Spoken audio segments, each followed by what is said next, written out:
कहते हैं कि सच्चे दिल से मेहनत करने वालों को एक न एक दिन सफलता जरूर मिलती है और इस बात को सिद्ध किया है नीरज चोपड़ा ने।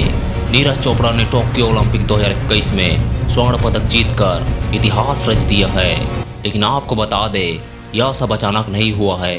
इसके पीछे है नीरज की लगन, कठिन परिश्रम और लंबा इंतजार। नीरज की कहानी शुरू होती है पानीपत के एक छोटे से गांव खांदरा से। यहाँ लड़कपन में नीरज भारी भरकम हुआ करते थे। करीब 80 किलो वजन वाले कुर्ता पैजामा पहने नीरज का सब मजाक उड़ाते थे और लोग उन्हें सरपंच कहते थे। अपना फिटनेस ठीक करने के लिए नीरज पानीपत में स्टेडियम जाने लगे। वहाँ पर कई खेलों को वो देखते थे, लेकिन उनका दिल आया जैवलिन थ्रो पर और उन्होंने इसी खेल में हाथ आजमाया और उनका सफ़र यहीं से शुरू हुआ। बेहतर सुविधाओं की तलाश में नीरज पंचकुला शिफ्ट हो गए और पहली बार उनका सामना राष्ट्रीय स्तर के खिलाड़ियों से हुआ। उन्हें बेहतर सुविधाएं मिलने लगी। जब राष्ट्रीय स्तर पर खेलने लगे तो खराब क्वालिटी वाली जेवलिन की बजाय हाथ में बढ़िया जेवलिन आ गई। धीरे धीरे नीरज के खेल में तब्दीली आ रही थी।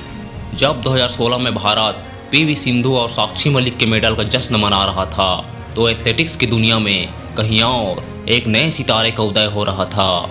ये वही साल है जब नीरज ने पोलैंड में अंडर 20 विश्व चैंपियनशिप में गोल्ड मेडल जीता। जल्द ही ये युवा खिलाड़ी अंतर्राष्ट्रीय स्तर पर भी छाने लगा। उन्होंने गोल्ड कोस्ट में हुए राष्ट्रमंडल खेलों में 86.48 मीटर के जेवलिन थ्रो के साथ स्वर्ण पदक जीता। तो 2018 में एशियाई खेलों में 88.07 मीटर तक जेवलिन थ्रो कर राष्ट्रीय रिकॉर्ड बनाया था और स्वर्ण पदक भी जीता था। लेकिन 2019 में नीरज चोपड़ा के लिए बेहद मुश्किलों भरा रहा। कंधे की चोट के कारण वे खेल नहीं पाए और सर्जरी के बाद कई महीनों तक आराम करना पड़ा। फिर 2020 आते आते तो कोरोना के चलते अंतर्राष्ट्रीय प्रतियोगिताएं नहीं हो पाई। हालांकि ये पहली बार नहीं है जब घायल होने की वजह से नीरज को इस कदर परेशानी हुई हो। 2012 में जब वो बास्केटबॉल खेल रहे थे तो उनकी कलाई टूट गई, वही कलाई जिससे वे थ्रो करते हैं। तब नीरज ने कहा था कि एक बार उन्हें लगा था कि शायद वे ना खेल पाए, लेकिन नीरज की मेहनत और उनकी टीम की कोशिशों से वो उस पड़ाव को भी पार कर गए। आज की तारीख में भले उनके पास विदेशी कोच है, बायोमैकेनिकल एक्सपर्ट है, पर 2015 के आसपास तक नीरज ने एक तरह से खुद ही अपने आप को ट्रेन किया, जिसमें घायल होने का ज़्यादा खतरा बना रहता है। उसके बाद ही उन्हें अच्छे कोच और दूसरी सुविधा मिलने लगी। आपको बता दें, रियो ओलंपिक में खेलने से नीरज चूक गए थे, क्योंकि उन्होंने क्वालिफिकेशन मार्क वाला थ्रो जब लगाया तब तक क्वालिफाई करने की आखिरी तारीख निकल चुकी थी। ये नीरज के लिए दिल टूटने वाला अनुभव था, लेकिन टोक्यो ओलंपिक में नीरज ने ऐसा नहीं होने दिया। नीरज चोपड़ा टोक्यो ओलंपिक में गोल्ड मेडल जीतने वाले भारत के पहले खिलाड़ी बन गए हैं। नीरज ने अपने पहले प्रयास में 87.03 मीटर, दूसरे में 87.58 और तीसरे प्रयास में 76.79 मीटर जेवलिन फेंका। इस प्रतिस्पर्धा में दूसरे और तीसरे स्थान पर चेक खिलाड़ी रहे। नीरज चोपड़ा की इस जीत के साथ ही भारत के टोक्यो ओलंपिक में 7 पदक हो गए हैं और यह किसी एक ओलंपिक खेलों में सबसे अधिक पदक लाने का भारत का नया रिकॉर्ड है।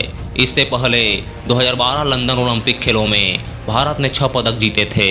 इसके साथ ही नीरज ओलंपिक के व्यक्तिगत स्पर्धा में भारत के लिए गोल्ड जीतने वाले केवल दूसरे खिलाड़ी बने हैं। अभिनव बिंद्रा ने बीजिंग ओलंपिक 2008 के 10 मीटर राइफल शूटिंग में भारत के लिए स्वर्ण पदक जीता था। पहली बार ओलंपिक खेल रहे नीरज चोपड़ा क्वालिफिकेशन राउंड में दोनों ही ग्रुप में सबसे ऊपर रहे थे। तब 23 वर्षीय एथलीट ने 86.65 मीटर भाला फेंका था। जेवलिन तो नीरज का पैशन है, पर बाइक चलाने का भी नीरज को बहुत शौक है और साथ ही हरियाणवी रागनियों का भी। पंजाबी गाने और बब्बू मान उनकी प्लेलिस्ट में रहते हैं। आपको बता दें, शाकाहारी नीरज ने खेल के लिए नॉनवेज भी खाना शुरू कर दिया, क्योंकि खिलाड़ियों को डाइट के हिसाब से ही चलना पड़ता है। नीरज गोलगप्पों को अपना पसंदीदा जंक फूड मानते हैं। उनके लंबे बालों की वजह से सोशल मीडिया पर लोग उन्हें मोगली के नाम से भी बुलाते हैं, शायद लंबे बालों और फुर्तीलेपन की वजह से। यही फुर्ती नीरज को ओलंपिक तक लेकर आई और नीरज ने पूरे देश का सर फक्र से ऊंचा कर दिया। आपको नीरज चोपड़ा की ये कहानी कैसी लगी हमें कमेंट करके ज़रूर बताइए। साथ ही इस वीडियो को लाइक कीजिए और अगर आप हमारे चैनल पर पहली बार आए हैं तो हमारे चैनल को सब्सक्राइब कर बेल आइकन ऑल पर कर लीजिए। जय हिंद।